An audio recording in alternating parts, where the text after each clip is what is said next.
Warning! To the goofball army out there, Hyatt the families, tell them to get to the next room. Tell them to go to your neighbors because we got goofball news to go over, and it might get crazy. Typically does, guys. If it's your first episode ever, you got like 30 seconds before we start, so not enough time to go to the bathroom, but go get a drink because trust me, you're probably going to need it there. In the meantime, the rest, if you haven't already, go ahead and hit that thumbs up, hit that subscribe button, hit that bell. That way you know about future episodes as well, guys. Buckle your seatbelts if you haven't already. Make sure your tray is in the upright position here, guys, because we are just about ready to get going. And like, oof. Guys, if you want a crazy ride going forward, a bunch of nonsense, but all nothing but the truth about the Giants, listen in, buckle in, tell a friend. Let's go. And now, here are your goofball hosts, Drew and Rob. Welcome, fellow goofballs, to Two Giant Goofballs, the New York Giants podcast. I am Drew, joined as always by me, Rob. And we got AC already in the chat who's not blocked. Yippee! Oh, change. I did the wrong thing too because apparently my thing got mirrored somehow. There we go. Now I'm right. There we go. Now I can do the right thing again. I finally learned what direction to point to. Now it's going the opposite direction.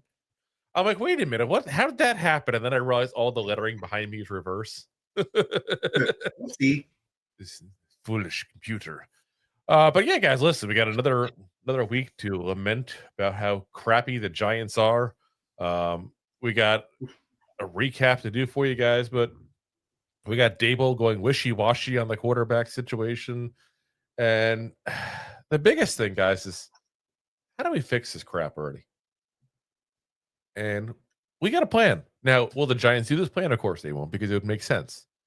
But we do have a plan. Plus, we might talk just a little bit here on a situation going on with the Giants media being kind of schmucks again. That's kind of what they do. So let's get right into it, guys.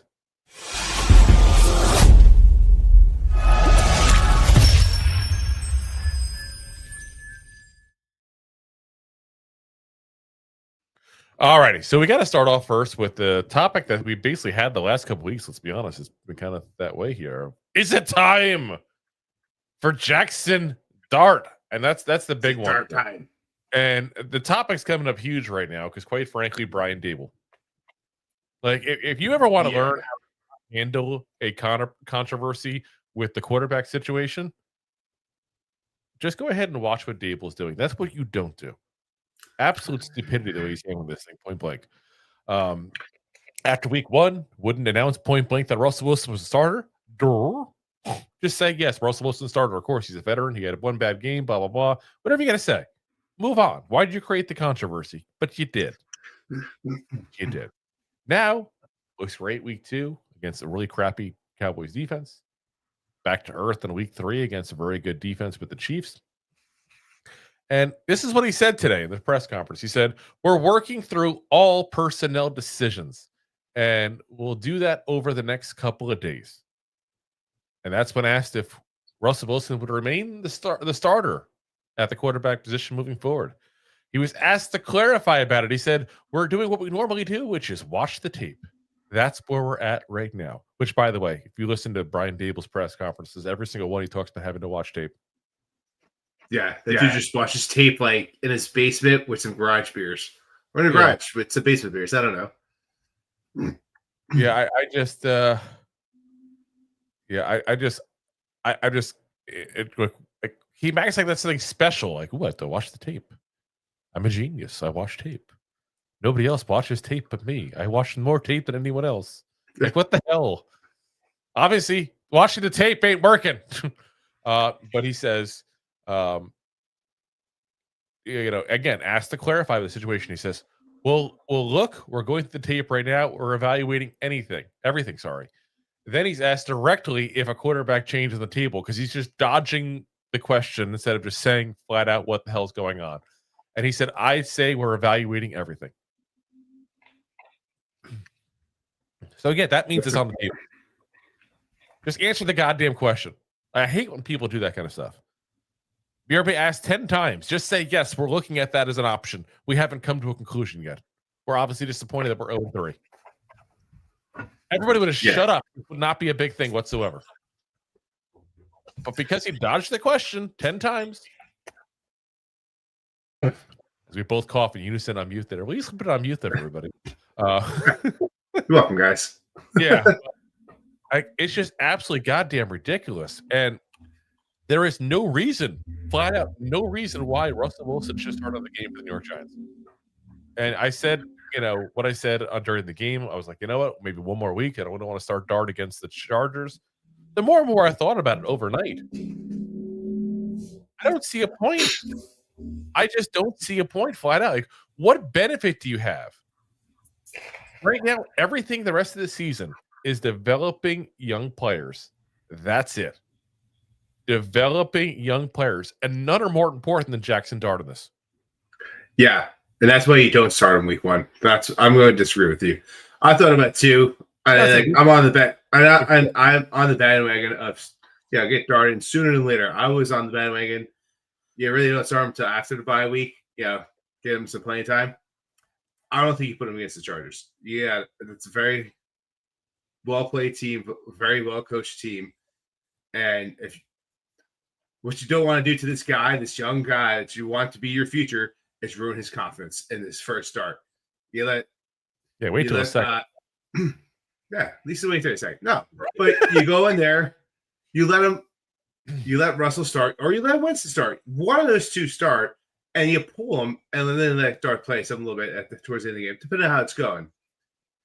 And then once we play against the Saints, then you start them. I don't see the point in starting Wilson anymore. I really just don't. What are we gaining out of that? Like, are we that worried about losing Dart off of the one game? Like I said it what I said in the beginning because I still agree with what I said. Like, you sat him for a couple of games, you got some extra time to work with him. Unfortunately, you wanted probably more time than you're going to get, but it is what it is at this point. We can't shed tears in that. That wasn't us that made that those F ups. That's Brian Daboll that made those F ups. Point blank. Yeah. And if you're worried about putting him in against the Chargers, which a very good team, very good defense, very solidly coached team, by the way.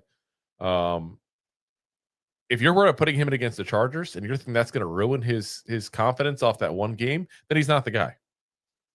If one game is going to ruin his confidence, he's not the guy.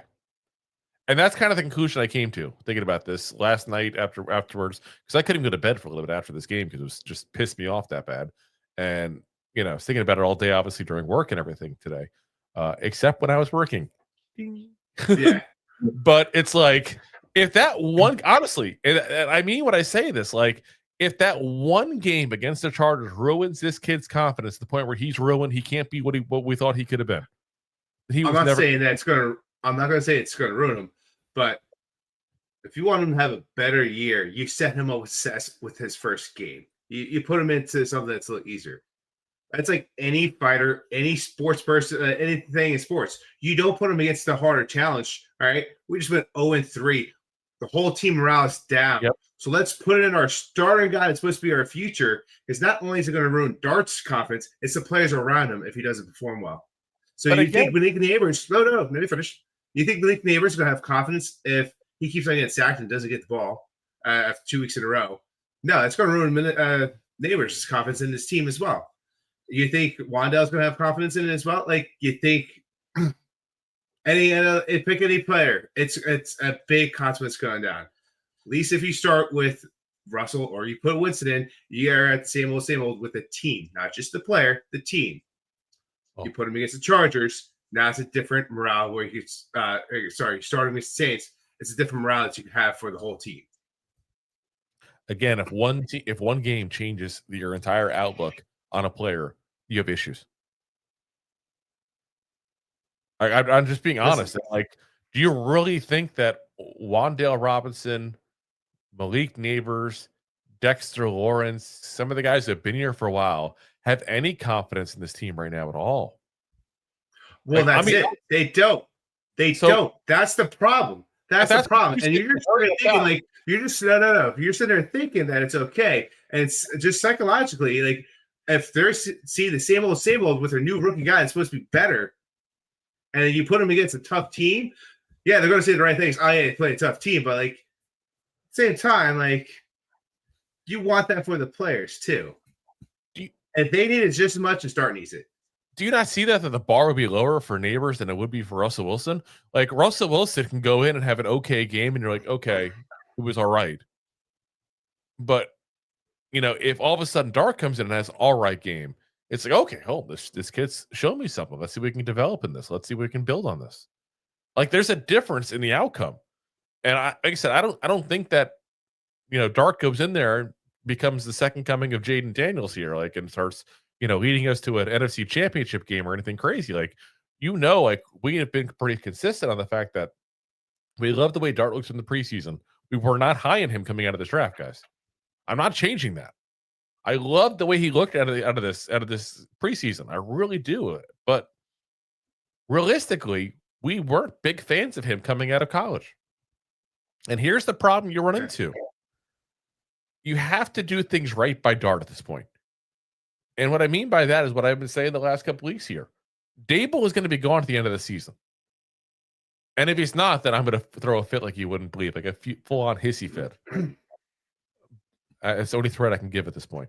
But if he is gone like he should be, you're going to have a brand new coaching staff who needs to make a decision and go, I have a top 5 pick in a great quarterback draft, and I have this young quarterback. What do I do? You need to set this next regime up for success. And the only way to do that is to give them as much time possible with Jaxson Dart this year, playing and seeing what he looks like. And that means as much as possible. And I know you could sit there and say, is that one game going to make a difference? I don't know. But what I'm saying is it can't You just said it did, though.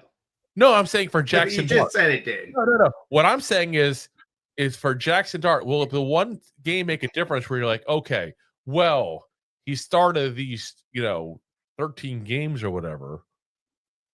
And I would have had faith in him if he started, one more game. Like, obviously that's not the scenario, but you got to give this kid every chance to succeed, to be right by him, because he's got to be smart enough to realize, because he seems like a smart kid, that this is maybe the only year he gets to show what he can do. Like, he can literally go from a guy who was like the folk hero of the preseason to the next year being the backup quarterback. And that's not fair to him, point blank. It's not. No. But that's what he's staring down the barrel of, because when it comes down to it, and the Giants make that decision they should have made last offseason and get rid of Brian Daboll, whoever comes in deserves the right to pick their quarterback more than Jaxson Dart deserves the right to have more time with the Giants as a starting quarterback.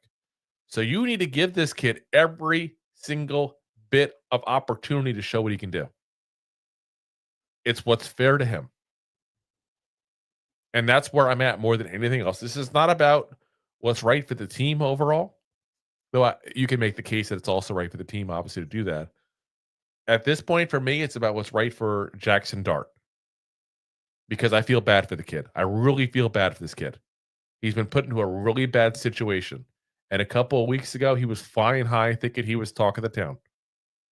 And because of everybody else has played, not even him. Kid's literally been in for like 5 snaps this season.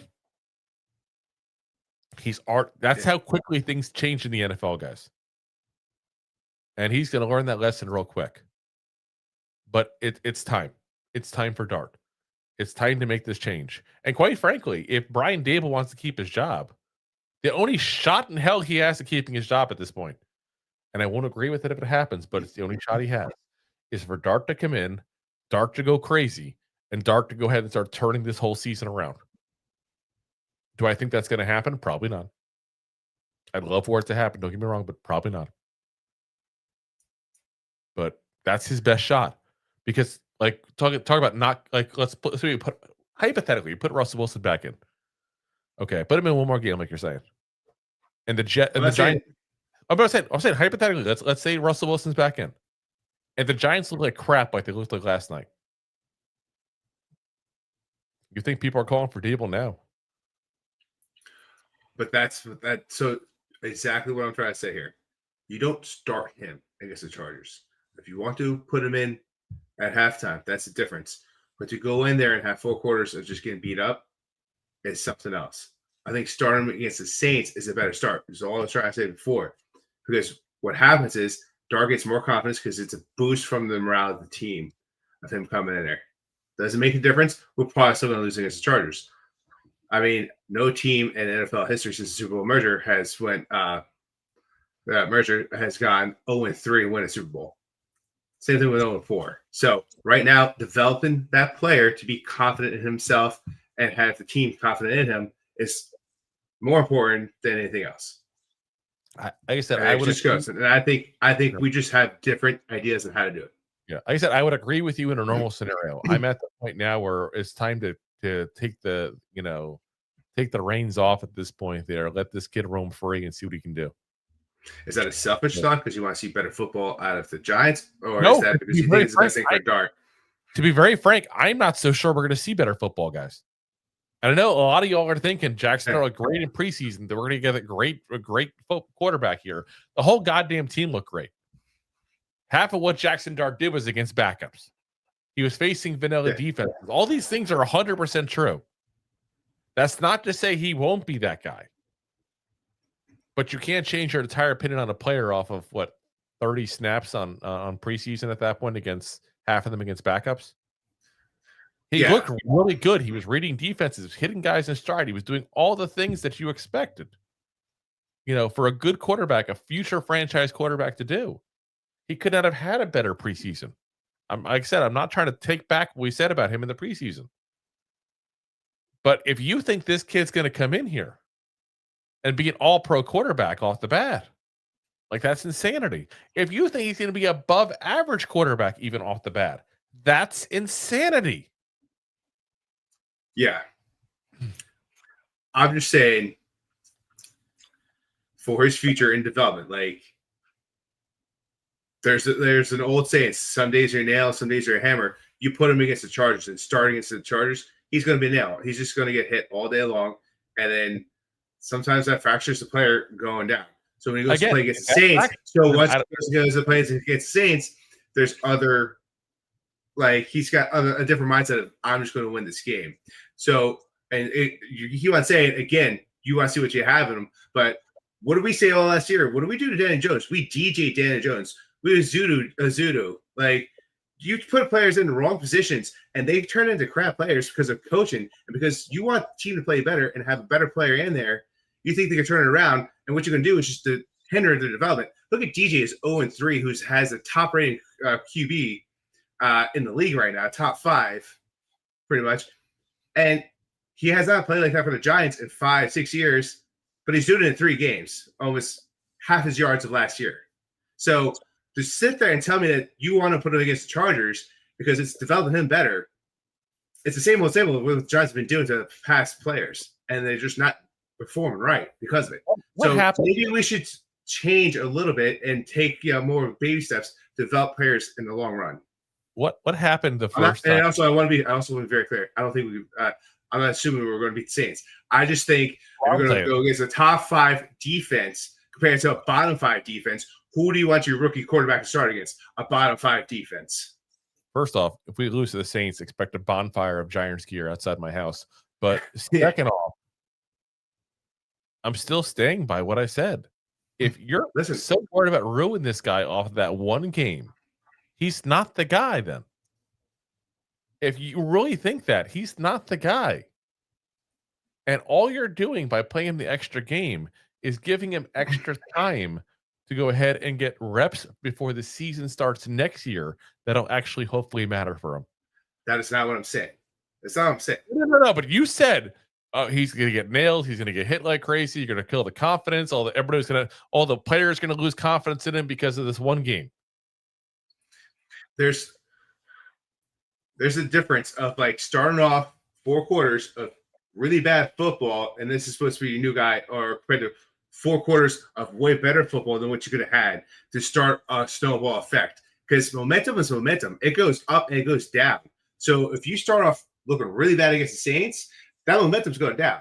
If you start off playing pretty well, pretty good against Saints, and you start playing better, that momentum's going up. That's what the team needs. So if you want to develop the player to be the player you want to be in the future, You want the momentum to start rolling up the right way. You're not downhill with the shit. Like I said, that's where he just not gonna. You and I are not gonna see eye to eye on. We're not. We're not. But And listen, Daniel Jones, you stick him in there when you want to. Ozuna, let's just stick him in there when we want to, because if that one game's going to ruin their confidence, like I said, if we keep on doing the same thing, we're going to do the same thing to the players that we've been doing for the past 10 years. Put Josh Ozuna in too early. We put him in the wrong goddamn position. That's the difference. Yeah. We're not trying to put Jaxson Dart in a tight end. We're not trying to put him in at center. That we probably could do better than JMS. All we're trying to do is discussing if we should start a one game earlier than you want to right now. That's the only difference. And again, if one game makes that much of a difference to hurt his confidence, he's not the guy. I don't think anybody expects a first-time starting quarterback to have an amazing game. You expect a developmental process. All you're doing is giving that many more reps to go ahead and give you the chance to for him to see what he is. So and he goes out there. So traded up to get. So hypothetically, no one wants to see this. Like he goes out against a much better defense, gets sacked, 7 times, and gets concussed and doesn't get to play for half the year. What service did you do to him? Well, if he doesn't get to play for half the year, then it's more than a concussion at that point. First off, but if that's the case, that's going to happen. If let's say hypothetically your scenario you're worried about, okay? Let's say we're not going to play him against the Chargers out of fear of him getting concussed from the offensive line or whatever. I'm just putting something out there. Hear me out. Because that's what you said just now. We play him against the Saints, okay? Then we have the Eagles. Then we have the Broncos. Then we have the Eagles again. You're playing him against 3 weeks in a row. As soon as that Saint game's over, against really good defenses. So if that's your concern, all you're doing is delaying the inevitable by a week, according to what you're saying then. Because you have defenses that hypothetically are better than the Chargers. But once again, once you're in sports and team sports, momentum goes one way. It goes one way. If you start on the right hill, it doesn't matter. Look at Tim Tebow. Look at Tim Tebow, right? That team was terrible. Yeah. You put him in at the right time, they threw Hail Marys like crazy. It was nuts. So but sometimes, like I'm just saying, if you want to put this team in a right momentum move, we're downward. No matter what, we're downward. Even if you're saying like it's down like this and you kind of go a little bit up, like we're still a downward slide because you put Dart in. And you're like, oh well, he didn't look so bad against the Chargers. Like that to me, that's more of a greedy, selfish thing as you want to see him out there. Than actually trying to develop the player. Here's what I'm saying. Let's go into your scenario that now you're changing from he's getting cussed to he looks bad. Let's say hypothetically and gets killed in this game like that. I'm just saying multiple things. I'm just saying multiple things with it. Well, let's say he gets in that scenario. He looks like crap, okay? You don't think he'll be a big star for at least a week if they go ahead and crush the Saints the following week? You think Giants fans that are so desperate for a freaking God sent of quarterback here, we're looking to christen for a couple weeks Tommy freaking DeVito. You don't think that same fan base wouldn't christen him after winning against the Saints? That's what I want them to do. That's why he should start against the Saints. I'm saying probably go in against the Chargers. The Chargers would preclude people from being happy if he looks great against the Saints, because that's what you're making it seem like. I don't see what you're losing in this scenario. That's what I don't understand is what are you thinking we're going to lose by letting him go out there a week earlier than you want him to go? I just don't think he should start. I'm not saying he should not play the game. I don't think he should say at halftime. You lose by starting him is what I'm trying to get at. Momentum. Have you seen your momentum? Yeah, that's the problem. I've seen it. So you think because if he plays against the Chargers and he does bad, that he has no chance of gaining momentum with the Saints? And then you go against 3 bad teams, just like you said. So instead of having 3 bad games, he has 4 bad games before he starts looking good again. I'm just saying, I think at this point you've already waited. What's half another game? If anything, playing him against the Chargers better readies him for the Saints game, because he gets a chance to get actual time in an NFL game first, instead of just throwing him in there like that. and it gives him a chance to look better, maybe build some more confidence against the Saints. Well, that's why you don't start him against the Chargers and you put him in, which is what I would say. I just don't see the risk. I really don't. Like I said, listen, we'll respectfully disagree. It's all good. Yeah. I said that 10 minutes ago. I know. I just keep on hoping to change your mind, but I'm not going to. No, it is you're not. As Anthony says, Dart season, boys. As Deb says, hey kids, says last week I mentioned a content creator that was on the fence about it. I want to clear it up.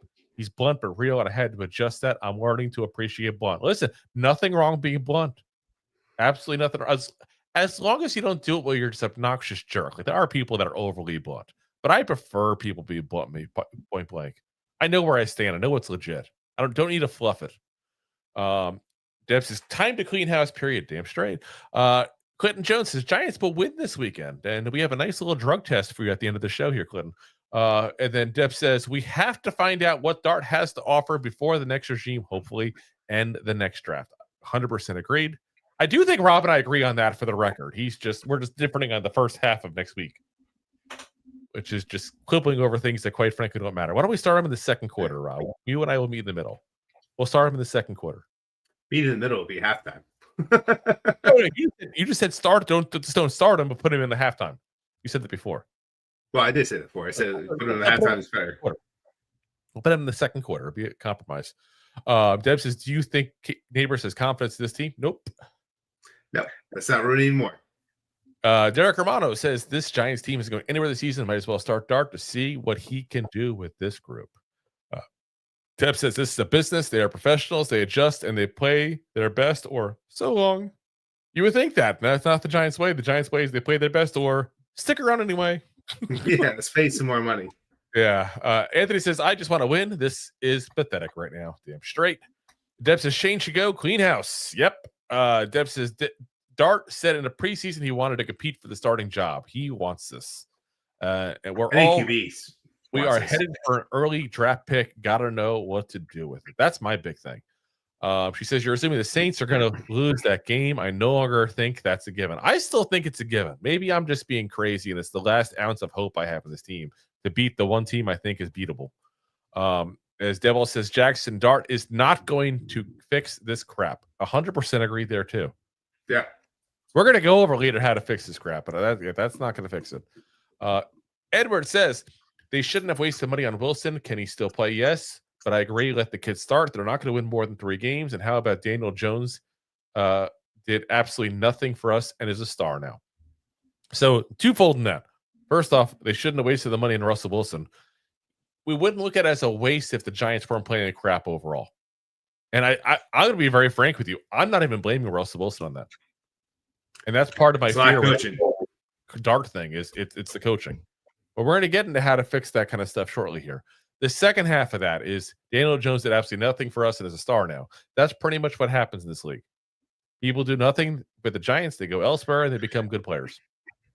It's still 3 weeks of Daniel Jones. I'm still not sold that he's a star. But we're going to say, listen, I'd love to be wrong again. As much as he's not a Giant, and I really root, obviously, 99.9% just for the Giants, I will root for him as the once a Giant, always a Giant. He will definitely fall in that category for me. He worked his tail off for us, never complained. 100%. But it's not just Giants, too. Look at Jared Goff, just playing now. Like, on a day, he's. Well, yeah, but I'm saying he went from.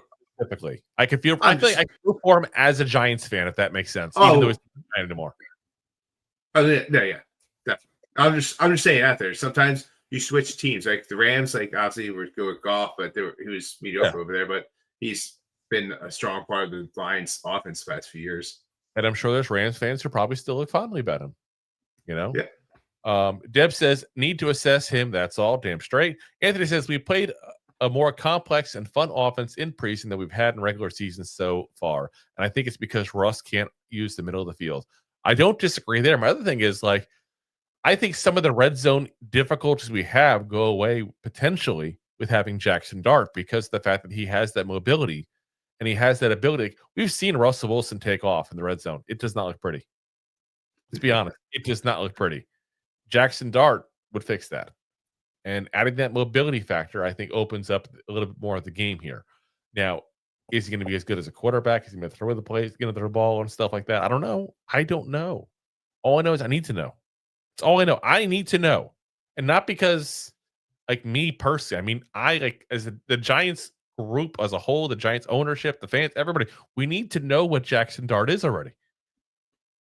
Anthony says, but Rob, you're assuming we can even beat the Saints now. And then Dip says the Saints are looking at that game the same way we're looking at it. Yeah, we're both looking at it as a get-right game.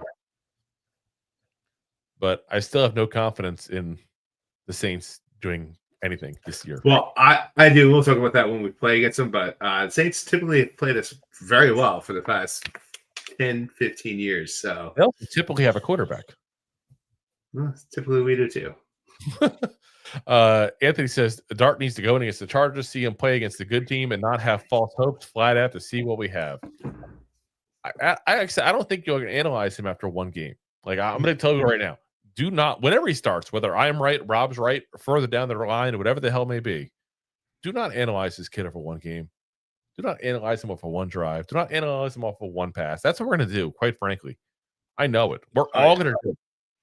So feel free to call us out even. Like, this is the way it's going to be. Like, we're so desperate for some good news that anything good is going to happen. And we're so pissed off that anything bad is going to be amplified on top of that. This poor kid is like, he's dealing with a bipolar franchise of fans here. Like, that's what it's going to be. Like, it's insanity.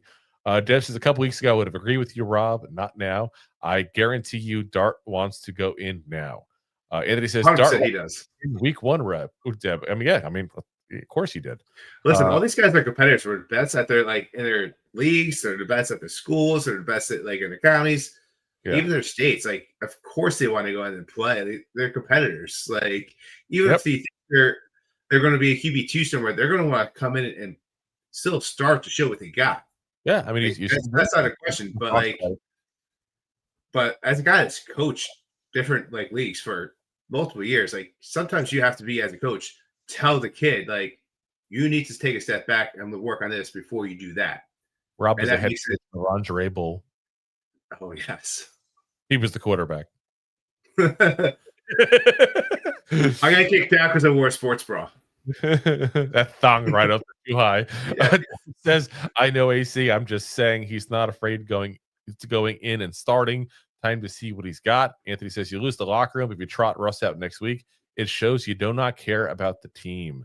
Says, I agree, Deb. And I don't know about that yet, Anthony. To be very frank, no. I think if you keep Russ in for one more game, yes. But I think starting him, not to agree with Rob, because I still think that Dart should start. I don't think starting him does, but starting him with the knowledge of, hey, get your shit together. You're not going to make it this whole game. I don't think that takes that out. I really don't. See here.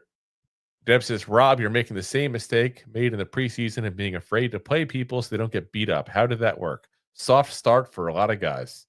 Says, we don't have any momentum after last week. There's only one direction to go in. Listen, I know Deb was in the chat during this as well, so I can say this to her and she'll know, because Bobby Skinner and Jordan Runyan do their show together now on Giants Nation, the Breaking Big Blue, and they said, one thing Bobby said during the show, and I agree with him 100% on this, he said, I'm tired of people saying it can't get worse, because every single goddamn time we say that, it gets worse.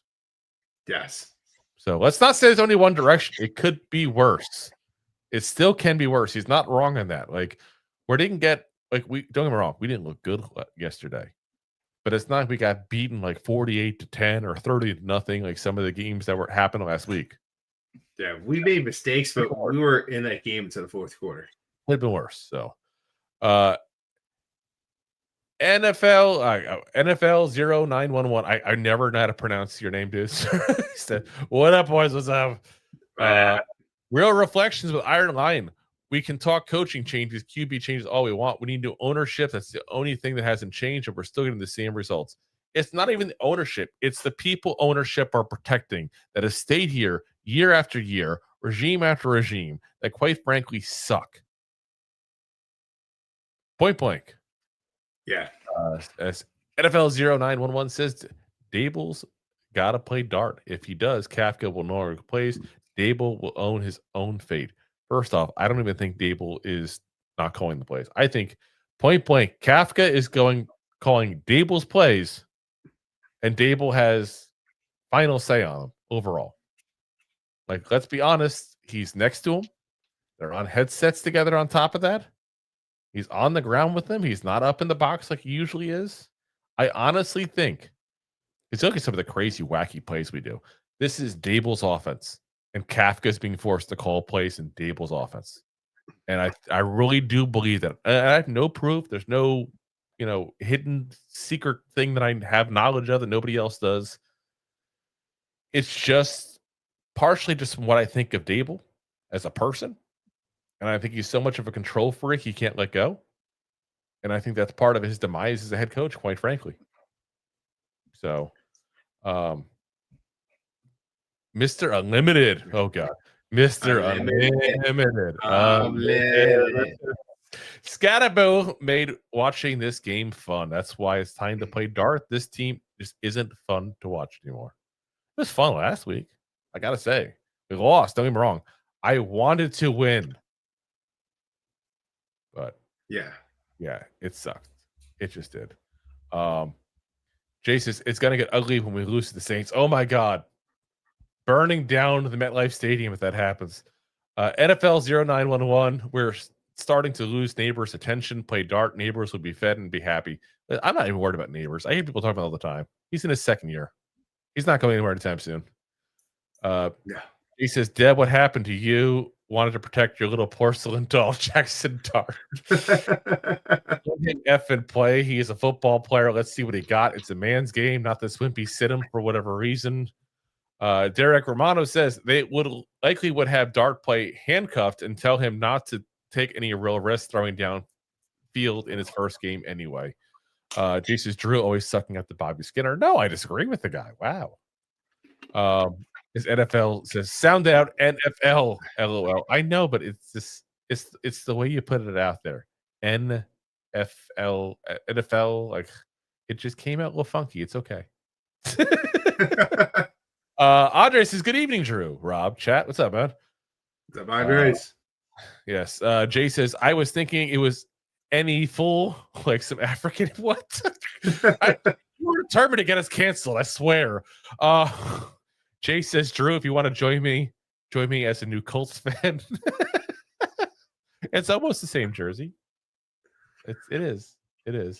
Anthony says, I honestly don't think this is Dave's offense. Think back to last year when they kept pulling the ability for Kafka to call plays. It seemed like every time they took it from Kafka, we won. No. That's what I'm saying. 2 years ago. This is okay. The only time that someone feel free to correct me if I'm wrong, by the way. Like seriously, because I didn't have this plan to look up and see these kind of things and numbers wise. So if I'm wrong, I'll admit it freely. The only time I remember Daboll taking the play calling away, and it was never confirmed, by the way, was week 2, I want to say it was, of the 23 season against the Cardinals. Remember that game we came back from? It was like the amazing second half. Yes. And everybody don't get me wrong. I think he was calling the plays. I just want to say it. I don't think he ever admitted it. So therefore, we don't know 100%. But it sure as hell looked like it. He was going all of a sudden covering his face and all. Like looked like he was doing it. So, Mr. Unlimited, fire Daboll, then start Dart. Fire them all. Fire. We need to start the Dart. Jay says dual threat, suck up, then name drop. Stop. Anthony says, not last year, the year before, Drew. Yep. Jay says, Daboll is overmatched as a head coach. He doesn't need OC responsibility too. And and he can also be an OC. He sucks as one. NFL says, if we are 2-6, do we trade Tibbs, Russell, Okereke? If people are interested, we're going to get into that. Jay says, Drew, your spirit animal, Timon Fox got released. I know, I heard that. Anthony says, NFL, why would you trade Tibbs or Okereke? Well, I get on Okereke to a certain degree. I don't necessarily agree with that, but he's got a big contract. Let's be honest, he might not be a Giant next year because of that contract, but we'll find out. So, all right, let's get into how to fix the New York Giants here. You got to have Daboll yelling in every single picture of him. He can't look happy. We can't be happy. He can't be happy. God damn it.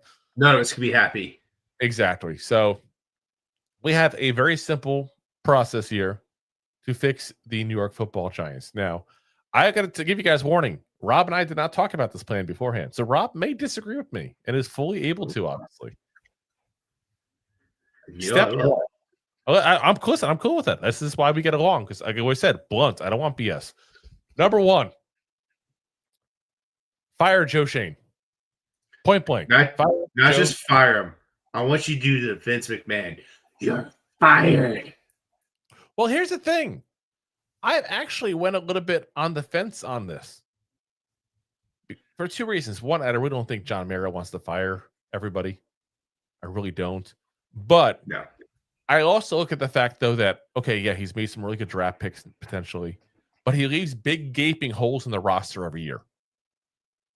Like things we know before the season are gaping holes.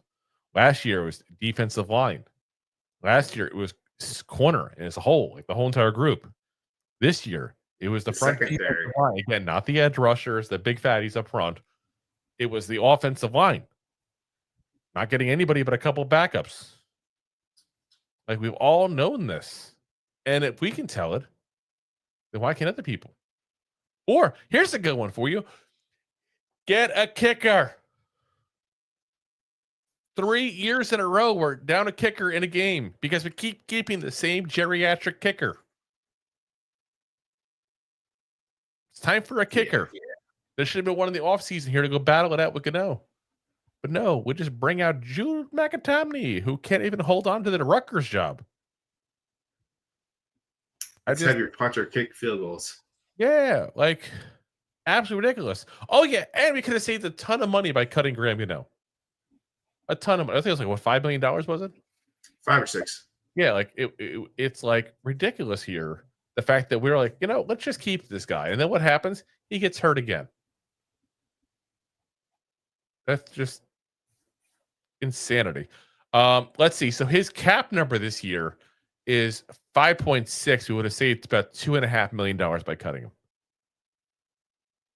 And, there's a couple of guys like that are kind of fall into that category. But like I said, these are all Joe Schoen problems. Brian Daboll does not make these decisions. He may be consultant on these decisions, but the roster itself, the offseason moves, that's Joe Schoen. Yeah.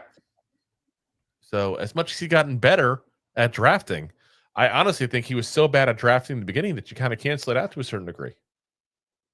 You kind of have to, because you had to go overtime and research and drafted the second half of his 4 years tenure here to make up for the lackluster first half. Yeah. Make up for the piss poor offseason moves he's made. Yeah.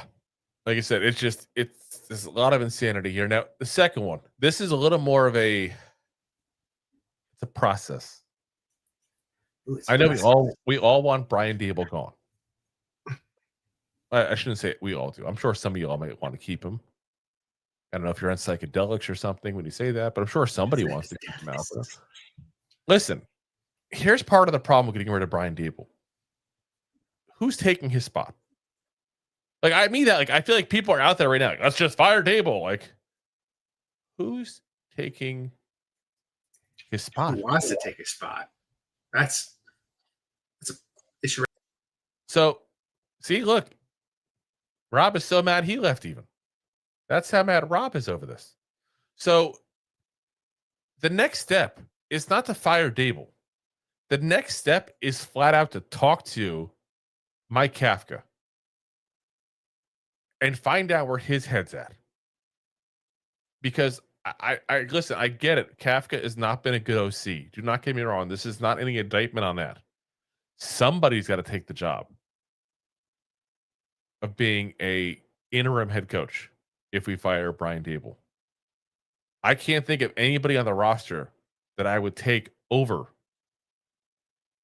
Mike Kafka right now. And that's sad because I don't even want Mike Kafka, to be very frank. I just want to move on from Daboll so much it's not even funny. Mike Kafka, point blank, like I said a minute ago, I don't think that he's actually calling his own plays. I think he's calling Daboll's plays. I really do. I think Daboll is that much of a control freak. And then you throw in the fact that he's been a guy who's gone in for interviews to be a head coach and all that. He's the most qualified candidate on the roster. Here's the scary thing. I actually looked it up to verify this. There's not a single goddamn candidate on this entire coaching staff who has been a head coach. We have a first-time head coach with not a single guy in his roster of coaches that has been a head coach before. That's maddening. That's like absolute insanity.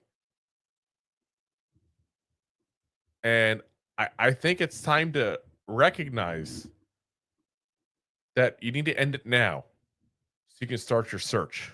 Now, if Kafka doesn't want the job, because that's part of it, he doesn't have to accept the job. You'd have to ask him if he wants it.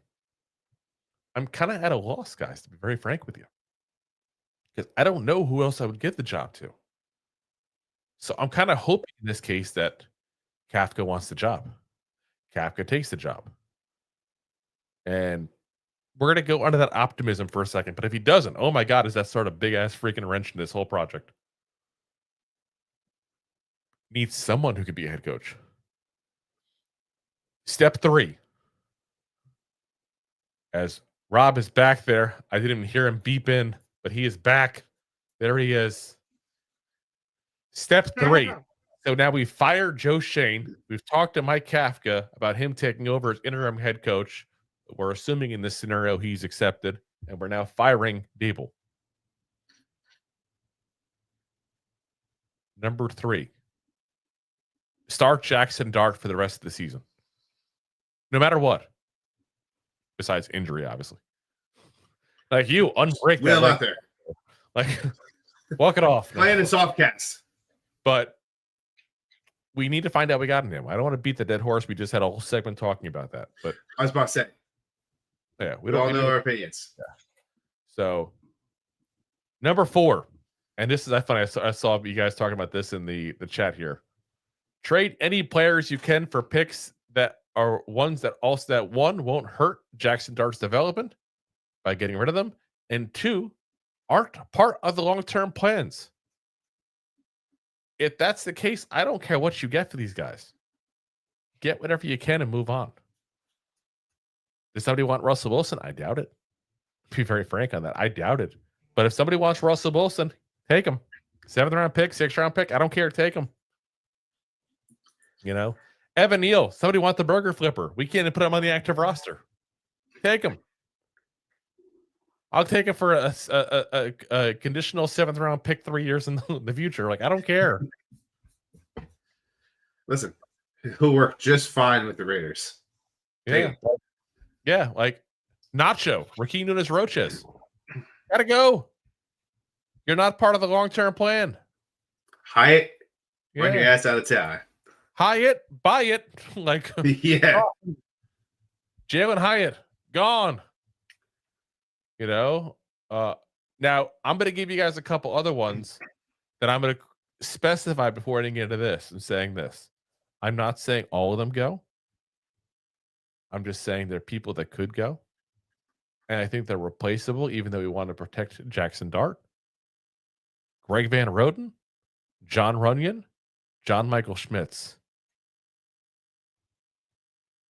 Now, I think Greg Van Roten is the one guy I want to keep probably the best because he's the best of that bunch.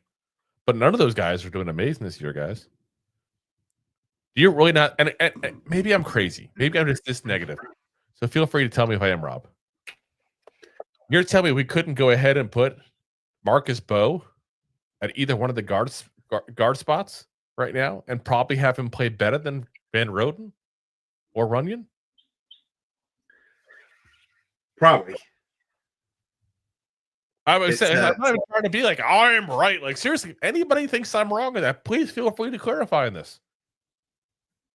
I think Runyan, if anyone moves because of the salary cap of next year, yeah, you're gonna have to pay the guy. Yeah, I mean, he's under one contract for one more year after this, but I just don't think he's in the long-term plans, and I don't think he's been good. But listen, that's what happens. We sign guys, they suck, they go elsewhere, and they're all of a sudden good. It wouldn't shock me if Mark Lewinsky's somewhere being an all-pro. Like, I think he's just washed up and done. We just got him at the wrong time. But there's so many guys that's what happens. I just, to me, it's like you gotta. This is all about the future. All about the future. Get rid of guys who, quite frankly, are not part of the future. You know. Number 5. And a lot of you guys are going to love this move. Fire Shane Bowen. Oh, we're firing everybody. God damn it. Fire Shane Bowen. Fire sale. And I want to make either Andre Patterson or Marquand Manuel the defensive coordinator. And again, this is an interim job as well, so I don't care either way. We'll just figure out who wants the job and give it to him, basically. Andre Patterson was the co-defensive coordinator for a couple of years in Minnesota back in 20 and 21. Manuel was the defensive coordinator with the Falcons back in 15 and 16. So those are the two guys you have that actually have experience as a DC. Now you've gotten rid of all the scapegoats. You're starting fresh. You're starting new. You got rid of players that aren't part of your future. Got some picks. You're seeing what you got in Dart. You're potentially seeing what you got in Bo. And you're giving Kafka a chance to finally do his own offense without Daboll meddling nonstop. And I think we owe Mike Kafka that opportunity. I really do, after all the BS he's gone through as an OC. And especially having time to see his interview for a head coach job that he's trying to get out of here. Like, yep. Even if it is potentially a Rooney Rule thing, because we established he's Hispanic or something, right? I forget. Kind of like McDaniels when he got hired by the Dolphins. People were like, wait a minute, Rooney Rule, what? But I think that's what it was. I think he's Hispanic. But either way, he gets a chance. You know, number 6. Giants need to call up point blank favors with ex-players, ex-coaches, ex-players who have now coaching experience to help mentor and get this team going. The rest of the season, like I said, guys, point blank is all about developing young talent. All it is. You know, I want Abdul Carter having sleepovers at LT's house. I want Jaxson Dart going to family dinners at the Sims home. Like, this is what I want. If we're going to get out of this, it's got to be a team effort. Like, truly a team effort. You know, it's what it's going to have to be. Number 7. And this is a big one for me personally. Have a press conference. This is for John Mara.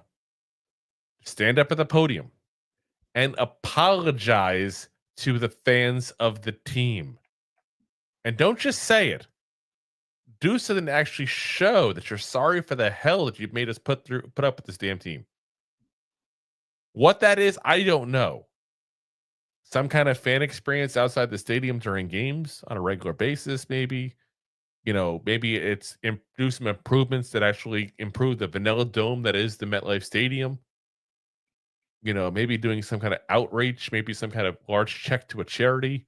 I don't know. I wish I could tell you guys just like he goes Thanos style and snaps his fingers and half of us are excited again. It's like the un-Thanos. I'm inevitable. I'm glad you did. I can't snap my fingers. And yes, no medium cokes. Like a legit, like, I'm sorry. I have failed you guys as a team owner.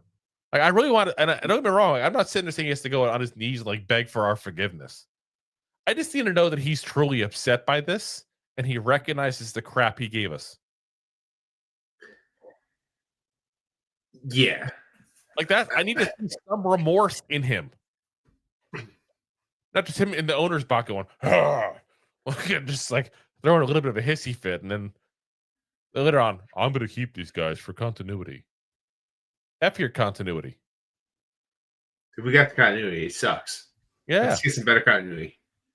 Yeah. And one last step. I'm going to write down here in the notes. So Robbie has no clue what I'm going to say right now. But this is one that we've talked about multiple times in the show. Said it like crazy last year.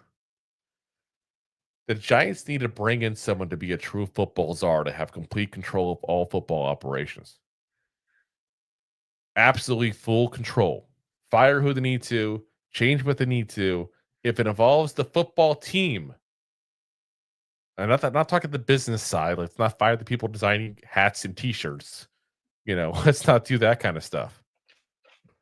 But go through and say, listen, and I'm going to give you a name here. Let me be very clear before I give this name. Like, I'm not saying this is the guy. I'm just giving this as an example, okay? Maybe they go, hey, Ronnie Barnes, you've been with us since 1981. We really appreciate everything you've done. It's time to move to Florida. Like, there are guys who've been around for that long in that building. Yeah, football's changed a lot. And again, I'm just using him as 5 years. Because he's a guy who's been with us for so goddamn long. It's not even funny. And I'm so tired of seeing player after player get hurt year after year after year. Because it seems like we lead the league in injuries every single goddamn year. At one point, you got to clean house on that side.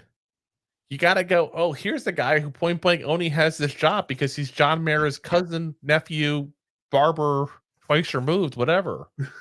Like, he's got to go too. Like, obviously, I'm not saying Ronnie Barnes in that scenario, but it's people who are point blank related to the Maras that have been with this team for GM after GM after regime after regime. And it's like, it's time. Stop holding on to people that do that kind of BS. And John Mara's not going to do it. And I'm going to say this point blank. It's not because he's a jerk. It's not because he's a bad guy. To be frank, I think at times the other way around. John Mara's too much of a nice guy. And it's like they always tell you, don't get into business with friends and family because it's the last people you can go ahead and fire. They're not wrong. Like, I actually wanted to buy a vacuum last week, and Rob would not let me buy one off him because he was afraid it would ruin a friendship.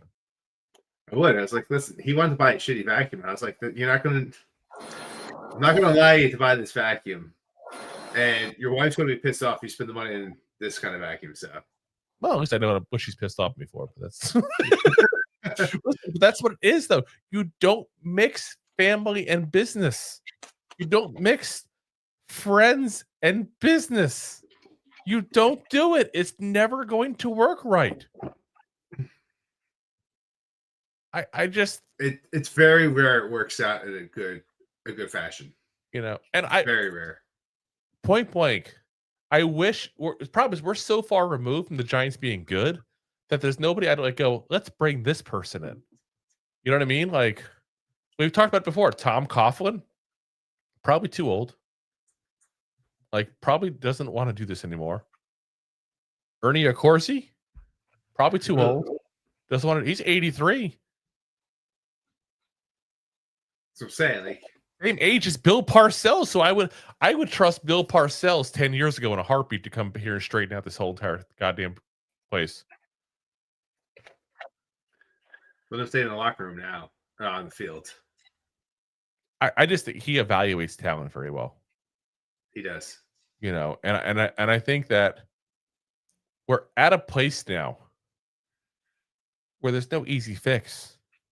And I'm giving these names, quite frankly, because the Giants love to bring in people from the inside of the organization, like guys who were there before in the past, guys that they have a history with, and that's who they like bringing in. I'm still in shock they brought in Shane and Daboll because they're guys actually outside. But they didn't remember that Joe Schoen actually worked for Bill Parcells at one point. Aha. There's the connection.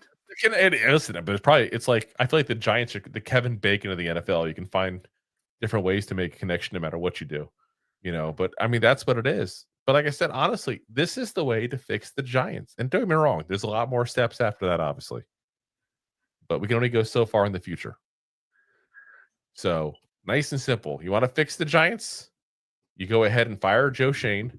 You talk to Kafka, have him take over for Brian Daboll. You start Dart the rest of the season. You get rid of whatever players aren't part of your plan that you can get anything for, and just get some extra picks you can load up next year. You fire Shane Bowen. You get guys to come in and help out. And you have a press conference apologizing to the fans legitimately. And then you hire someone to truly take over football operations. That's all there is to it. So, all right. We got one more segment here, guys, before we go into our recap of the week, which we're going to have to do the recap probably pretty quick. We're already an hour into the goddamn show here. We've done 2 segments in an hour. Most of it's Jaxson Dart rant. Most of it. And this will be a quick one, guys. I'm just guessing on this one here. No one said anything yet. But is it turbo time? It's turbo time. And don't get me wrong, I'm not happy about this, but Tyrone Tracy Jr. is going to be out probably for at least a couple weeks here. We don't know the full extent yet. The Giants haven't released it yet, and that probably means he's still getting checked out, to be quite frankly, and getting opinions on what to do with the shoulder. But Turbo Miller sitting there on that practice squad, looking like a beast in this preseason, was the screen king. It's finally going to be time, I think, for Turbo. And you got to look at what's going on right now with Devin Singletary. It looks like crap this year. Let's be very frank about that. Scattaboo and Turbo. We could have a little different than we expected. I honestly, if they call him up, that's one thing I'll be excited for game day. Do I think it's going to change anything? Do I think we're going to start winning games? No. You know, I definitely would be happy though. Yeah, I just think that's where we're at. That's probably one of the biggest things we can look at as an optimistic thing for the rest of this year. Guys like that. But all right, let's pay the bills real quick, and then we're gonna do the fastest week 3 rundown possible, basically, because that's where we're kind of at now time-wise. Thanks for watching. Like the show? Of course you do, or you would have turned it off by now and not be hearing me. There are plenty of ways to support the show. YouTube is the best place to join us, and we offer memberships there with fun benefits like custom emojis and early access to video clips. Of course, there you can also send super chats and stickers to send one-time support payments. The best way to support the show is to buy these drunk idiots beers at buymeacoffee.com/2giantgoofballs. Along with one-time support payments, there are also monthly plans, so you can continue to help kill their livers each month. You can also show people that you are a goofball by visiting our store at 2giantgoofballs-shop.fourthwall.com. We got everything from shirts, hats, phone cases, funny candles, buttons, stickers, and even a 2 Giant Goofballs towel to dry off your goofballs. Of course, you can always support the show for free by simply hitting the like, subscribe, and share button wherever you are watching or listening to this. Hit the thumbs up on YouTube. Leave a 5-star review on Apple Podcasts. It helps the show tremendously, and quite frankly, the goofballs suck at marketing and need your help to get the word out. Thank you for being part of the Goofball Army and for taking the time out to support the show. All right. So one thing I did say we're going to touch base on real quick before we get to the NFL Week 3 recap. We do got to mention the fact that there was a little bit of a beef going on there between Bobby Skinner, Bob Papa, Carl Banks. Listen, I'm going to keep it very simple. It's not our battle, to go ahead and fight here. But what this boils down to this scenario, and I encourage you all to go to Twitter, go to Bobby Skinner's page, go to Carl Banks' page, where a lot of this is kind of playing out here today. I don't understand why the hell the New York Giants are allowing people who are literally on their team, their media team, going after content creators and point blank talking down to them. And of all the ones that do it to Bobby Skinner, like I said, listen, besides the fact he's friends of the show, let's be very frank, he's probably got the most popular Giants show out there. Definitely. And it doesn't make any sense. Like I don't want to sit there and say, oh, content creators are the biggest fans ever possible. Like that's not fair for us as content creators to say, because it makes it seem like we think everybody else is not fans. Like, I'm not going to say that. What I am going to say is people that are content creators that are nonstop doing this kind of stuff are people that, quite frankly, live, eat, breathe, and sleep the Giants. They are not the biggest Giants fans out there, but they're in that category as probably the most dedicated. Just by default, 'cause we have to spend so much goddamn time talking about this team, as pissed off as we are about them right now. So for Bobby Skinner to post something on Twitter, then Carl Banks to go on and get all butthurt about it, to Bob Papa going on and going, Bobby who? He's just some fan who's never in the locker room. It's ridiculous. It's absolutely ridiculous in general. And this is not the first time that the Giants and people that have worked for the Giants have gone after content creators in the past. They've encouraged players not to come on the shows. You know, back when Bobby was still on Talking Giants, remember they went after them for doing an article about how they should, or a video about how they should fire Joe Schoen. Yeah, then last year. It's just another way that the Giants, quite frankly, show they don't care about the fans. And if Bob Papa doesn't come out and apologize, it just confirms the Giants don't care. Because quite frankly, if he apologizes, I feel like the only reason he would is because the Giants tell him to. Probably. And listen, if you don't want to hear people complaining that the end of a game that signifies us being 0-3, that you're trying to talk about how this team isn't so bad, then stop saying this team isn't so bad. We're 0-3. We suck. Stop trying to feed us BS. This team sucks. Just call it like it is. The Panthers even won the game, and they suck. Everybody they have a better record than we do. 3 in. Hey, New Orleans, they don't have a win either. So I'm saying, like, that's not saying much. So don't complain. Fans, content creators, people that are talking about the team are upset because the Giants can't go ahead and tolerate criticism when they put an inferior product on the field multiple years in a row. That's what it is. So if you don't want to hear us complaining about it, I have a solution to this problem. Put a good team on the field. It's not difficult. You've had over 10 years to change the product that's been out there. You have one of the biggest markets in all sports media. One of the biggest markets in all sports of just merch. Act like you care about these people that's buying the merchandise. Yeah, and again, like the things over the years, we can go on and on. Crappy stadium, medium cokes, all these things that they've done. The fact that this is not the first time that content creators have gotten pooped on, to put it nicely, by the Giants. This season, even. This season. I'm not even talking about prior seasons. It's just, it's getting frustrating, to be very frank. And I'll be very frank with you guys. I've thought about, like, do we really need to keep doing 3 shows a week so we can just keep on getting pissed off at this team? Plus the game day. Like, we're pumping out a lot of content about a team that, quite frankly, is not fun to talk about right now. Yeah, it's pretty rough. But we'll continue doing it because that's what we've always done. And that's just the way we're going to be. We've always said we'll give you guys that kind of content. It gives you guys hopefully a place to vent, and it gives us a place to vent, and hopefully it helps everybody out here. But it's like, I don't understand why the Giants, remember the Giants media. Now, again, Bob Papa was on a Believe in Giants podcast when he said this stuff. He wasn't on a Giants broadcast doing it. He is the voice of the New York Football Giants. Like, what are we doing? Seriously, what are we doing? I feel like I saw him more pissed off at Bobby Skinner for voicing frustration than I see him pissed off at the Giants franchise and how they play. And listen, he's just one content creator, like a great guy, but there's a lot of fans that are just as pissed off. The people that you're trying to shovel and sell shit to, telling them it's gold.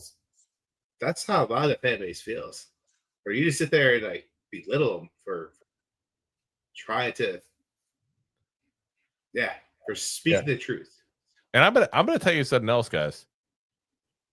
Bob Papa is a content creator. It's the scary part. He just doesn't understand the term because the Giants are so fossilized in the way they do things.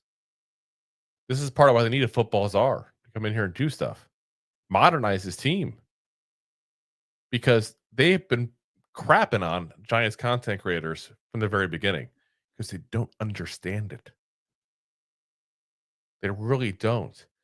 Social media is more than just getting a little tiny little microphone and asking players questions as they come out to practice, guys. So, like I said, I gotta at least, like I said, vocalize that because that to me really ticked me off when I said that. You know, and I just it's sad that a team that we put so much passion, so much time into just keeps on crapping on the fans. Whether it's showing a bad, shitty team that we're putting money onto as a support going to the game, whether it's, you know, disrespecting content creators, whether it's building the most crappy stadium you possibly could for the fans. I'm fed up with this ownership group.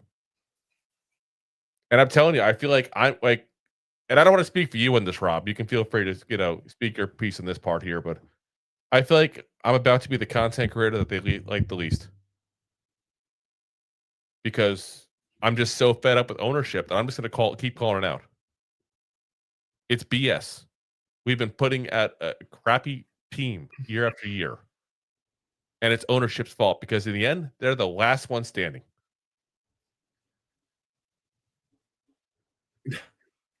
You're not wrong, Joe. So I do agree. All this, the past decades fallen on ownership. Like years. Let's say 13 years. Right? Well, 2013 is the last time we were good. 12 years. Depends on what you want to call good, but I mean, what, 2 playoff years in our last Super Bowl win? Yeah. So you're sitting there like, we haven't been good. So a year or two, it's not ownership. That's falls on some coaching and playership. After over a decade of failing, that falls on ownership. Like, you have not done the right job in the due diligence of hiring the right people to make your organization a better received team. Meanwhile, the NFL has been evolving in the past 10, 15 years. We have not. And we watch head coaches, GMs, go to other teams and make them look serviceable and or good. Like, let's talk about Kansas City Chiefs 10 years ago or 15 years ago. They like that span between 15 and 10 years ago. They look like the Giants have the past 5 years. Awful. They brought in right coaching, drafted right players, and now they're one of the best. It doesn't take long to turn a team around with the right personnel in place. We haven't had it. That falls on ownership. You know what's crazy is I work with a Browns fan, and we talk about how he and I are both complaining about the same thing with our teams now. That's how far we've fallen. Wow. And I'll say this real quick. At least the Browns got to win. Yeah. And I'll say this as we're talking about Bob Papa, Carl Banks specifically in this whole thing, since that's what kind of started this whole rant. Carl Banks, I really believe, like, he's coming at from a player's perspective because he's been a player. He's been there. He understands, like, being a player, dealing with the frustrations of fans. I think he's coming from a different place, actually. So I'm not giving him as much crap as I am Bob Papa, for the record. You know, I feel like Bob Papa, point blank, is just doing it to, kiss up to John Mara. Like, that's what this is all about. And if he thinks that people are going to go ahead and back down because, Bob Papa says, we don't know anything, so we don't go into the locker room. We're not in there with the coaches conference. You know what? Put us in with the coaches at the end of the game. Because you know what? We'll ask them goddamn questions that the rest of the media is goddamn too afraid to ask. Yeah. Like, Honest, there's a lot of coach decisions you watch in these games, and you're just like, why? Yeah. What was going through your head? You've obviously watched a lot of this tape. What the hell was going through your head? There's a reason why you had Kafka up in the booth. This is where you can see down the field. Because apparently he's watched the tape too. But I guess all that tape watching means jack and shit. Yeah. I mean, it's like, here's a good one for you. Like point blank, end of the thing saying, why did you put Jaxson Dart in for an RPO at that point if you're going to run Russell Wilson instead in the red zone when the game's on the line? Who do you want running the ball when it matters? Russell Wilson or Jaxson Dart? Huh. I'm being honest. Like, these are questions. And that's what I'll get behind you. Like, listen, Jaxson Dart's a young guy. He wants it. Like, let him prove it. And that's why I'm saying, Russ looks like Frankenstein running for the goal line. Yeah. Or like somebody saying, why are you sitting Evan Neal and not putting him on the active roster? Why are we paying him all this money? Why not let him go? Questions that the media is too afraid to ask. Yeah. But let's go after content creators. And I'll say this as well. That is not a shot at the Giants media. That's a shot at the Giants. Because what happens is when you're a Giants media member and you ask those kind of questions, they stop giving you access. I've heard that before from people. I'm not going to name names. I don't want to put anybody out there because we know that, like I said, the Giants get a little vindictive like that. But I have talked to people point blank who have talked about that exact scenario. So, like I said, and I know Evan Neal's contract's guaranteed, Jay. Doesn't mean you have to keep him on there. You can still let him go. You still pay him and move on. Sometimes it's better to move on. You pay him, you free up the roster spot, you get someone else that will play for you at a lot cheaper cost. Yeah. As Anthony says, just name drop, Joe. I can't because now I'm talking about people really that their jobs. There's people's jobs. I'm not gonna, like I said, I'm not gonna sit there and give that kind of stuff out. You're really talking about somebody's way to put food in their table. That I won't do. So that's not your chops. I know you always want me to name drop whenever I say something, but like I said, that's one of those scenarios I can't do it. So, all right, let's move off that soapbox now, and let's get into the week 3 recap where Rob, quite frankly, just absolutely eviscerated me. Now, I'm going to propose we do this a little different, Rob, because we're like an hour and 20 minutes into this. So usually we stop, we give the result to each game, what you said, what I said, and we go on. I think we should do a recap and review it because we were going to review it Thursday anyway. Or that's what I'm saying. Let's just go through each of the games, and then at the end we'll give where we ended up total wise at that point. And then you can brag about how you whooped my tuchus to put a nice. I say it's amazing how you want to do that when you have a shalapping of a week, an actual real ass kicking, not just what you said was an ass kicking. It doesn't change the final score. I mean, the final score is still in my favor. That's what I'm saying. It doesn't change it. Just saying. Yeah. Like I said, brag. It's okay. Brag away, dude. Because I'll brag before you with your ass. You know it. So. Let's see. You haven't put up one ass whooping. You just put up a good week. This is an ass whooping. 2 good weeks. 2 good weeks. But to come back in week 3 and be ahead, that's an ass whooping. But that's anyway, I'm off my soapbox. Go ahead, start it off, Drew. Okay, start off with, of course, a Thursday night game, and of course, as always, we don't really mention much what happened because almost a week ago.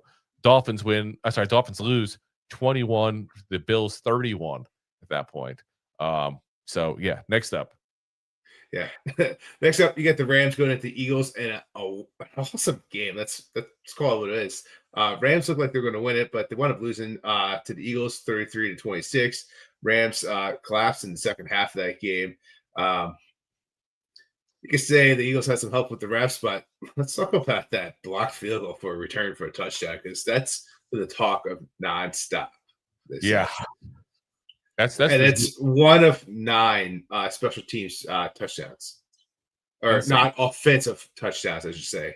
Yeah, non-offensive. They were so non-offensive. But yeah. Oh man, I should start off because I want to talk about this game. Is my camera frozen on your end for some reason? On my end, I can't. It is. You give me the Kanye West face.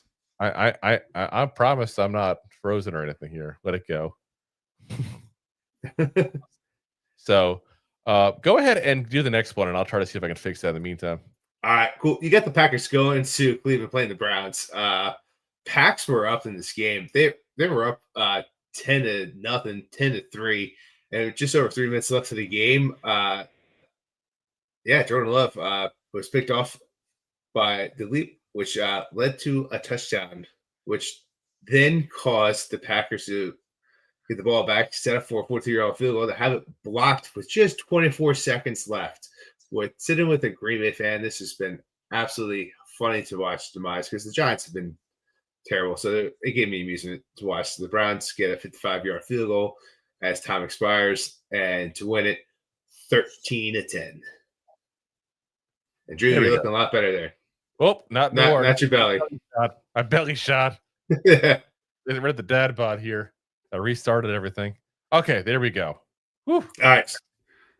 So we're up on the Jets playing the Bucks. You want me to go over this? I got it then. So Jets at the Bucks here, which was their 50th anniversary celebration, by the way, guys. So definitely a big one for them there. The Bucks went ahead and were just absolutely dominating initially to start this thing off, and then all of a sudden the Jets decided to remember there was a football game going on. The Bucks were up 23-6 with just over 10 minutes left to go in the game. Jets mounted a decent comeback, though. Bucks went for a 43-yard field goal with just under 2 minutes left to go. And at that point, they were up 26-20. And then the field, for some reason, like I said, this is that week. Every single game, pretty much, there was a field goal being blocked, it feels like. So field goal gets blocked. They return it for a touchdown. Jets are now up 27-26. Baker leads, though, Tampa Bay to a last-second field goal. I should say, with Sterling Shepard getting a nice grab actually to set up the field goal as well. Got to give props to the ex-Giant there, who we thought was washed. And apparently wasn't, because there he is still playing. So Bucks win 29-27 there. Yeah.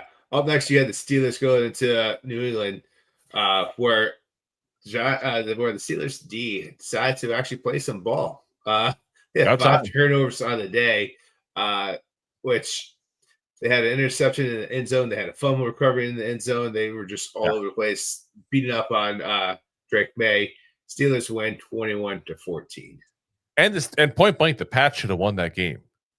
Like, that's insane. Like, again, a fumble in the end zone recovered and an interception in the end zone in the same game like that. Like, that's absolutely insanity. So Indiana Jones, we got the next battle of Indiana Jones, which this is the third one. So what's the one with Sean Connery? That's be the third one. That's the third one. That's the Quest for Holy Grail. Is that? I don't think it's named the Quest for the Holy Grail, is it? It was about that. But I gotta look it up now. So and the Last Crusade, that's what it was. That's what it's the Last Crusade. So Indiana Jones and the Last Crusade here. But Colts just absolutely manhandled the Titans, guys. Like, it's absolutely insanity. Daniel Jones, like I said, just really a game again on top of this, with Jonathan Taylor having 3 touchdowns, and Colts just demolished them 41-20. Titans, just like I said, had no shot.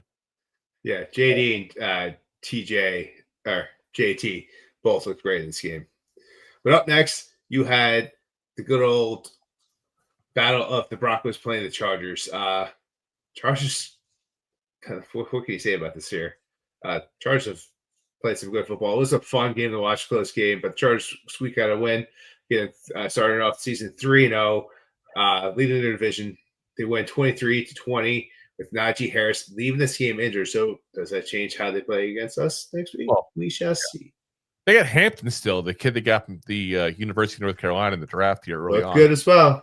Really good. So I honestly think that might actually help them. I think Hampton's probably going to be a better running back than Harris. I've never been a big fan of Harris. Yeah, he was not. I don't know if to say he wasn't utilized properly at Pittsburgh is probably not fair. He just probably wasn't the player that they originally thought they drafted. Overly utilized. Yeah. So he split the backfield a lot of times. Okay, I'm sure the Chargers could actually be out of all their running backs and still beat us next week. So I don't think it matters at this point.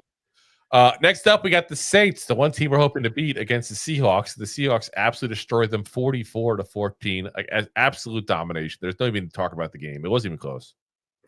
Oh, yeah. Oh, well, let's talk about a close game, though, because you got the Cardinals going into 49ers and Santa Monica over there. And we're talking about nail biter. Talk about another one of those close games right to the very end. At the very beginning of the game, you had James Conner. Got Carter off early. He's going to need ankle surgery, and he's going to be out for the year. For anyone that's going to fancy there, back up the draft up over there. He's pretty good. Every time Rob mentions fantasy football, we have a shot. Oh, you guys would be hammered. Listen, fantasy football will keep you the stats around the league. Just saying. If you do DraftKings, it'll also help you make money. Oh, just saying. I have Jared Goff as one of my super flex spots tonight. Anyway. Game time at 13 with just 3 minutes left. The Niners get a call for holding in the end zone, which makes safety. Craziness. The Niners get the ball back late, though they hit for a 35-yard field goal. The time expires. They win 16-15. This was just a more defensive battle than anyone thought. Yeah, definitely absolutely insane. And by the way, anybody got a chance to watch that game or watch clips of the game, Marvin Harrison Jr. is dropping like easy passes, man. Yeah. He definitely got the better receiver of the two between him and Neighbors. That's for damn sure. I thought he'd be a really good player in this league. I'm kind of shocked what's going on there so far. Let's not forget Mac Jones throwing the ball to him. No, you had Conner. Mac Jones was throwing the ball though. Yeah. Yeah, well. Bye.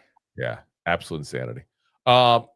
Next up, we got the Cowboys at the Bears, and the chance for the Bears to get revenge on Eberflus, who's now the the defensive coordinator for the Cowboys there, and they got their revenge all right.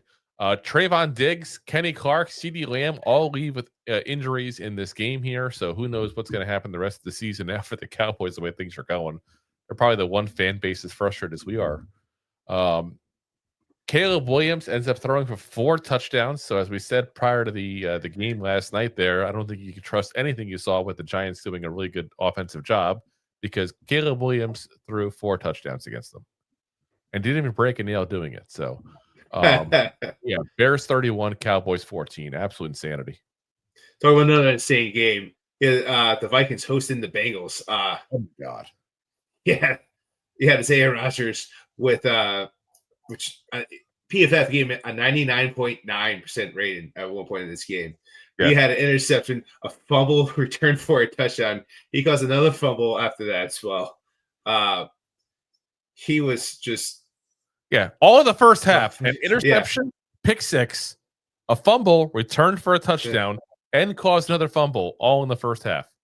Absolutely insanity. Yeah. It's the biggest loss of the Bengals had in franchise history. The Vikings put a shellacking at 48 points themselves, pretty much hitting the over. Yeah. The Vikings for 48 and the Bengals for 10. Can you imagine? Think how bad the Bengals franchise has been for so many years. The biggest loss in franchise history. Like that says a lot with that team. That's a lot. Yeah. So that's absolutely insanity. As we lost Rob again there. Where'd you go, Rob? Raiders at the Commanders. We said this was a game that, quite frankly, we didn't want to even tell people to bet on because of the fact that Marcus Mariota may be playing a quarterback. Jaden Daniels may be playing. We weren't sure what was going to happen. Well, looks like what happened is that there we go. What happened is that the Commanders had to go with Mariota. And quite frankly, just didn't matter. So Marcus Mariota still had a good game. Commanders won 41-24. Good game also for Geno Smith. I should say, had 3 touchdowns in the game there, but pretty much all the offense they had there. Next up, we got the Falcons at the Panthers. Who would have thought that'd be the blowout of the freaking week here? Panthers 30, Falcons 0. And the Falcons offense just flat out looked absolutely inept. Michael Penix threw 2 picks that led to 14 points, including a pick 6. And it was so bad that literally today the Falcons fired former Giants wide receiver and their wide receiver coach, Ike Hilliard. So interesting. We're talking about people to bring in to maybe to kind of spice things up a little bit for the team there. I Killer did a good job as a wide receivers coach last year. So, but yeah, that's insanity. Rob is back. He left us. He once was lost and now is found. Found. Go for it with the Texans and Jags there. What a slow, methodical game, but Jaguars. The Jaguars host the Texans in this game. Brought to you by Sterna. Yeah, pretty much. The Jags win after a late fumble that turns into a last-second touchdown. Game ends on an interception that was tipped from C.J. Stroud. That offensive line is really struggling. The whole team is struggling at this point. But yeah, it is. But the Jags win 17. They wouldn't struggle if they played us. They probably look good. But the Jags win 17-10 on this game. It was a close divisional game, but Jags pulled it out. Yep. And then, of course, last night, the debacle of the week for us here, as the Giants lose to the Chiefs on Sunday Night Football in the home opener, an embarrassing fashion there, 22-9. Yeah, not good, guys. And then, of course, right now we got the Lions and the Ravens playing as we speak here. So it is the fourth quarter. The Lions are currently up 28-21. And yeah, it's a little sad. Look at all teams scoring points, not the Giants. So we'll see what happens there. That game's still ongoing, obviously. So we're not going to pick the winners for that one there. If you want to see the final outcomes, you're just going to have to go ahead and go to the, go to the actual final score online because it's not over yet. I'm trying to look at the scoreboard. I don't know what happened here. You're really like color scheme. I had everything gray, white, and everything. So it's nice and simple to read. Yeah. So Detroit is up right now, 28 to the Ravens 21. That's what I said. That's what I just said. I know, just say. So let's go over the final scores here for Rob and I for the week here, as Rob just absolutely crushed it here.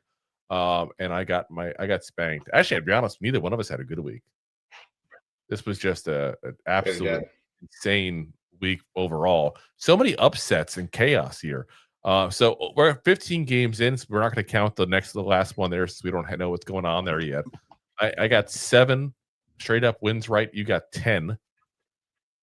In the spread picks here, I only had 5, including a push, and you had not including the push, I should say, and you had 6.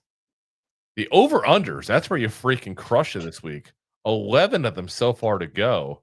And it's 52.5. So you're not far off. If you got one more score, basically, one more touchdown, I should say, you'll get the over in that as well. But that's insanity right there, 11. So kudos to you, man. And then with our trifectas, we got, what happened here? Why is your thing not telling us who won now anymore? It used to. Your totals for the week.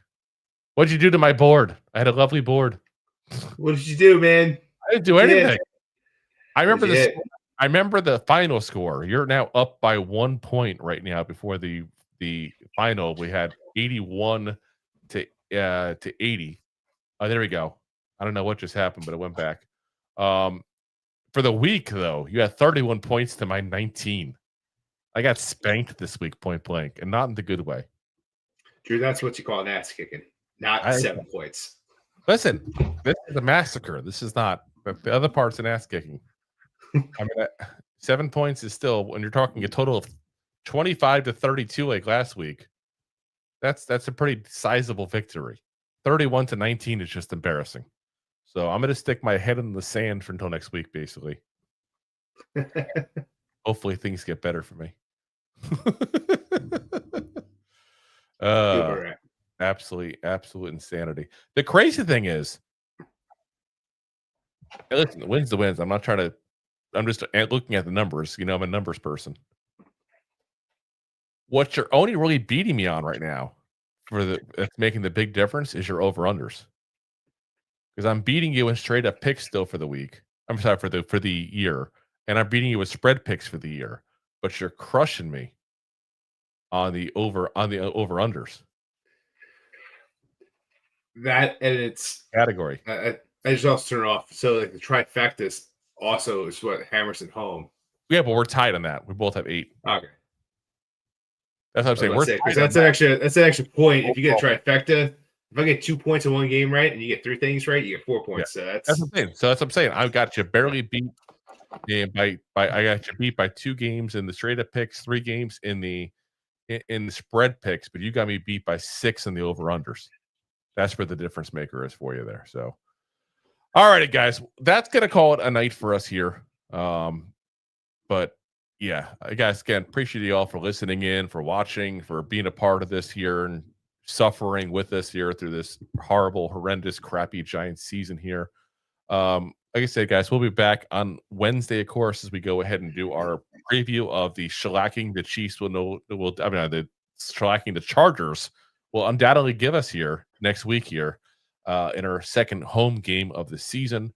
So we'll see how many Chargers fans show up for this one, because if you watch the telecast last night, there was a ton of red in that stadium. That shouldn't be enough to embarrass John Mara, but I guess he doesn't care because they're still buying pizzas and sodas and tickets and parking passes. He don't care. He's getting his money either way. I'm getting very bitter if you can't tell.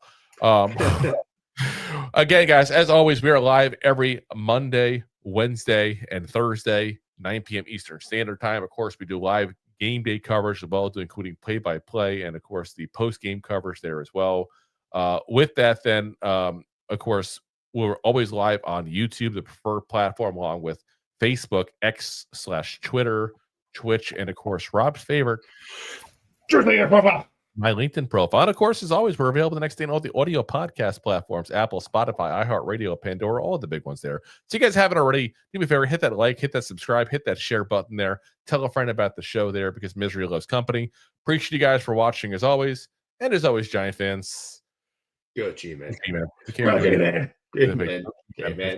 Win a game, we'll be ecstatic about it. Win a game, G-Man. Go. Thanks for listening to Two Giant Goofballs, a New York Giants podcast. We appreciate your support. Thanks so much. Please, I'm begging you. Please.